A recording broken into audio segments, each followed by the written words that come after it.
Specifically, I said Mo, he wasn't being able to knock shots down, but everything's going to come. He's a really good player, and everything's going to fall for him. I said Duncan is an elite level shooter, and being able to have faith like that and work so hard, he's going to knock shots down. I said X is not having the best game, but as soon as he steps on that floor, he's going to lock up the best player. Like, as simple as that. I said Ham's going to be a big part just because he's going to get to the basket and he's going to start finishing his layups. The shot wasn't falling, so I knew he's going to take the basket and find a way to get himself going. I knew Charles was going to also still be aggressive, and he's going to put our team on the back and beat up, be solid. Then I said when I get in the game, I'm going to bring a spark. I'm going to be positive. I'm going to make shots and kind of get us in a situation that gets it going, and it worked. How many times have you done that? That you've talked to the team like that? I always try to get positive energy all the time. Me and X do a really good job at trying to keep guys composed, but no one ever gets negative.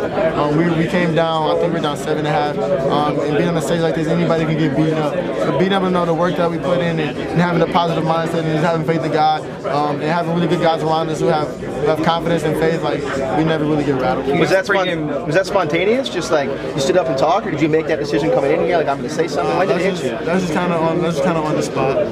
When you really love being around these guys, you want the best for them, and no matter what, you're going to keep them encouraged and you're going to say positive things, and being able just to have it naturally, it's kind of like an instinct of a leader, and everybody on the team has that. And everybody's always talking about positive energy, because if you get negative, anything can turn and go downhill, and that's kind of the last thing we want in a situation like this. Were you the loudest guy at halftime, would you say?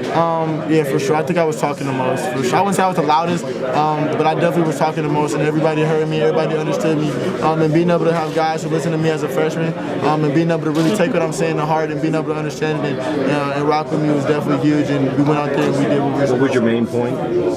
Just stay positive. Everything's going to fall. We're way too good to be in a situation like this to beat ourselves up. We feel like it's not the other team that kind of gets us rattled. It's more of ourselves. We beat ourselves. But we knew that as long as we stay positive, we were going to come on top of it. So who was the loudest? Probably Coach B. He came in here yelling and was super excited and stuff. But no one's really loud. We're a pretty chill team. Not like banging our head against the lockers or anything like that. We're pretty calm and cool and relaxed. Do you think your shot making gives you kind of credibility with your teammates to stand up and have an opinion and be heard? Yeah, for sure. Being able to have the impact that I have, whether it's being positive and speaking or being able to go out there and make shots as a freshman, I really just think my confidence and my swag rubs off on everybody. Because being able to do that and being able to pass to other people, it gives them a sense of being themselves and knowing that they got the confidence. Like, they've been here too, and they're better than the guy that they're playing with or playing against out there, especially being a freshman. Also, me being able to make shots, I feel like it definitely gives me a little bit of credit. So did you talk yourself into being aggressive there in the second half and kind of getting to the rim? Yeah, for sure. Especially when I go out there and I talk to other guys about it, I'm also finding a way to get myself going. But I can't be selfish trying to talk to myself, because being selfish at this point is kind of not the right thing to do. So being able to pass it on, and I've been doing it all year. And a situation like this is way bigger than yourself. It's about the team, and being able to play for a national championship, do the little things like that is definitely good. Was there something you saw with Loyola's defense that you were able to exploit to get to the rim? Can you say it again? Was there something you saw in Loyola's defense that you were able to exploit to kind of get to the rim? We knew that in the first half, they were really going to come out with a lot of energy and be positive, but I feel like we were getting really good looks, great looks, and we just weren't able to knock them down. So like I said, it's kind of more of ourselves not being able to capitalize. But they definitely were hounding us early on, but it wasn't anything that we haven't seen before. And being able to go into the second half and the coaches looking at what they feel is going to be really effective on running us was definitely. Isaiah gave you a pep talk before going to the game in the second half, right? What was his message to you? He just said, be aggressive and do what I do.